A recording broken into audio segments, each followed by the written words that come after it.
organisms.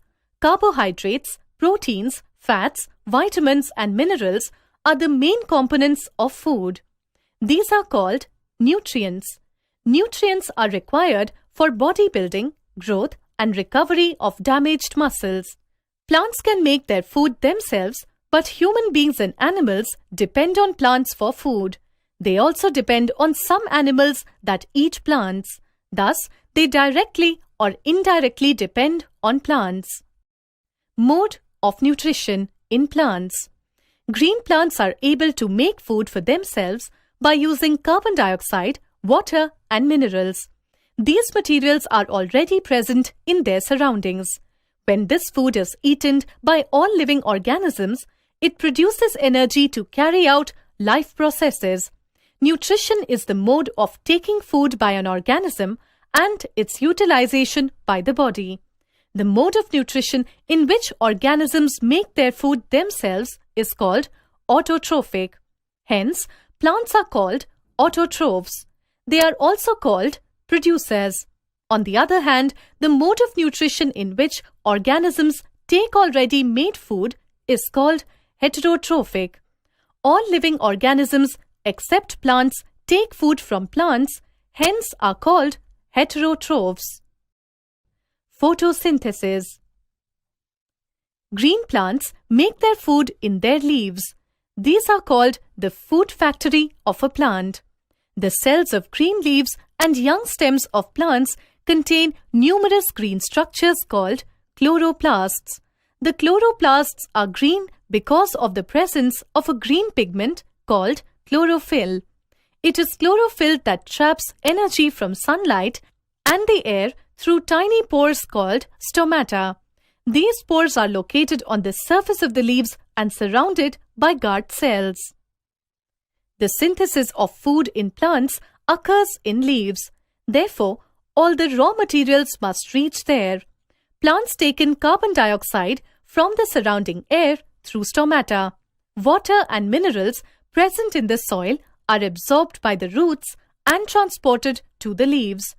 Water and minerals are transported to the leaves by thin strands like filaments which spread like pipes throughout the root, stem, branches and the leaves.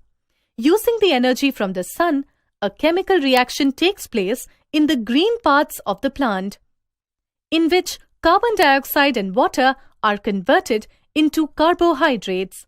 Oxygen is released in this process.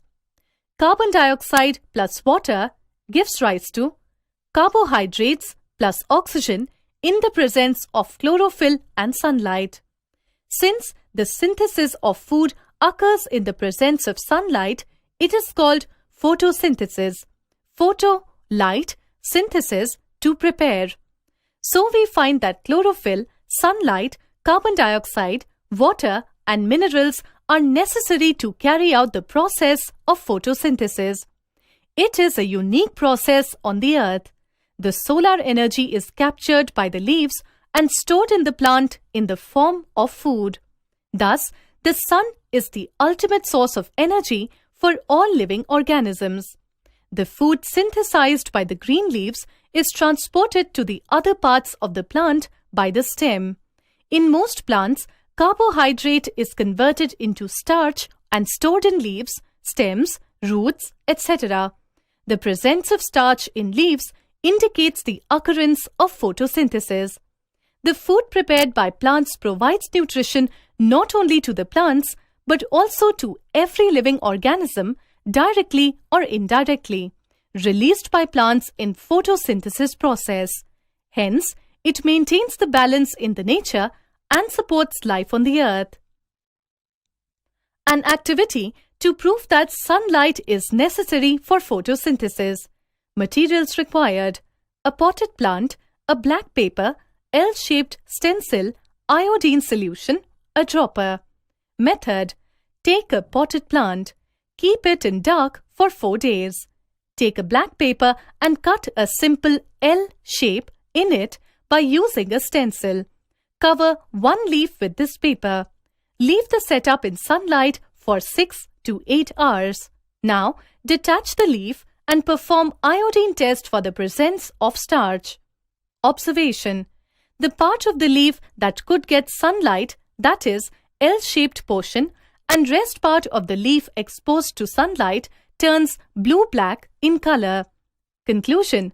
Since the portion of the leaf exposed to sunlight shows the presence of starch, this proves that the sunlight is necessary for photosynthesis in plants. An activity to prove that chlorophyll is necessary for photosynthesis. Materials required: leaf of coleus or croton plant, iodine solution, a dropper. Method. The leaves of coleus plant and croton plants are partly green and partly non-green, red, violet, pink or yellow. Take the leaf of one of these plants that has been exposed to sunlight for the few hours. Perform iodine test in the leaf for the presence of starch. Observation. The green part of the leaf turns blue-black while non-green part remains same. Conclusion. Since only green part of the leaf shows the presence of starch, this proves that the green pigment chlorophyll is necessary for photosynthesis. Synthesis of plant food other than carbohydrates. Carbohydrates that plants synthesize during photosynthesis are made up of carbon, hydrogen, and oxygen. They are used to synthesize other components of food such as proteins and fats. Proteins contain nitrogen. Though air contains large amount of nitrogen, plants cannot absorb this nitrogen directly. They get nitrogen in two ways. Soil contains certain bacteria called rhizobium that convert atmospheric nitrogen into water-soluble compounds. Plants absorb these compounds along with water to get nitrogen. Farmers add fertilizers rich in nitrogen to the soil. These are absorbed by plants. Other modes of nutrition in plants. Heterotrophic nutrition. Like humans and animals, non-green plants such as fungi and bacteria cannot prepare their own food as they do not have chlorophyll. They depend directly or indirectly on green plants for their nutrition. This mode of nutrition is called heterotrophic nutrition. So, they are known as heterotrophs. Some non-green plants live in or on other green plants and derive their food from them. For example, dodder plant sucks food from another plant using root-like structures. Such plants are called parasites. The plant from which a parasite gets food is called a host. The plant kingdom also has plants that consume insects. The Venus flytrap and pitcher plant catch insects by inventive methods. They are known as insectivorous plants. In the pitcher plant, a leaf becomes modified to form a pitcher-like structure with a lid which can open and close the mouth of the pitcher. Inside the pitcher, there are hairs which are directly downwards. When an insect lands in the pitcher, the lid closes and the trapped insect gets entangled into the hair. The cells of the pitcher plant secrete digestive juices to digest the insect. Venus flytrap and pitcher plant grow in soil that is not so rich in nitrogen. They use the nutrients obtained from insects to synthesize the food they prepare by photosynthesis. Saprotrophic nutrition. Some non-green plants live on dead and decaying plants and animals and derive their food from them. Examples are mushrooms and other fungi and bacteria. They secrete digestive juices on the dead and decaying matter. This juice converts the dead and decaying matter into a solution which is absorbed by the fungi and bacteria. This method of getting nutrients from dead and decaying matter in the form of a liquid is known as saprotrophic nutrition. Plants which use saprotrophic mode of nutrition are called saprotrophs. Fungi also grow on pickles, leather, clothes, and other articles that are left in hot and humid weather for a long time. Symbiotic nutrition. Some organisms rest on others and share both shelter and nutrients. This relationship is called symbiotic relationship. For example, Fungi live inside the roots of some plants. The plants provide nutrients to the fungi, and in return, fungi provides water and certain nutrients. In organisms called lichens, a chlorophyll-containing partner, which is an alga, and a fungus live together. The fungus provides shelter, water, and minerals to the alga, and, in return, the alga prepares and provides food for the fungus. Replenishing nutrients in the soil. Plants absorb minerals and nutrients from the soil for their growth and development. So, their amounts in the soil keep on declining. Therefore, these nutrients need to be added from time to time to enrich the soil. We can grow healthy plants only if we fulfill the nutrient requirement of the plant. Soil nutrients can be replenished by adopting the few methods such as by applying fertilizers.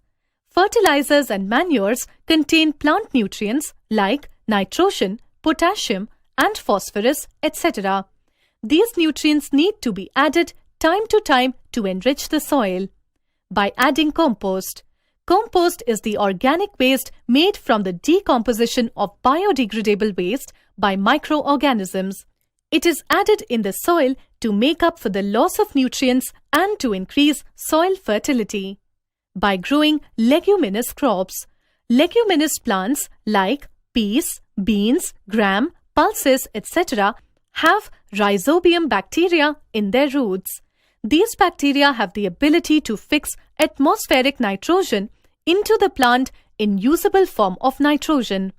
After the harvest, the soil becomes deficient in nitrogen. Although nitrogen gas is available in plenty in the air, plants cannot use it in the manner they can use carbon dioxide. They need nitrogen in the soluble form.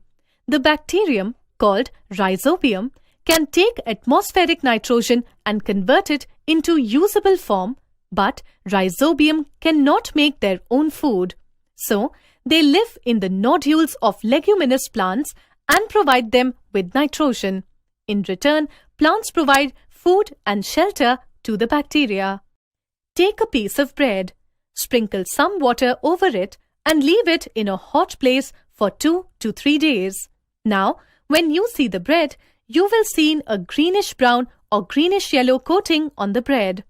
This coating seems like fluffy patches of cotton-like threads. These fluffy patches are called fungi. Actually, fungi cannot make their own food. They feed on dead and decaying matter. They secrete digestive juices into dead and decaying matter. These juices convert dead matter into a solution. Fungi absorbs this solution and gets nutrients from it to synthesize their food.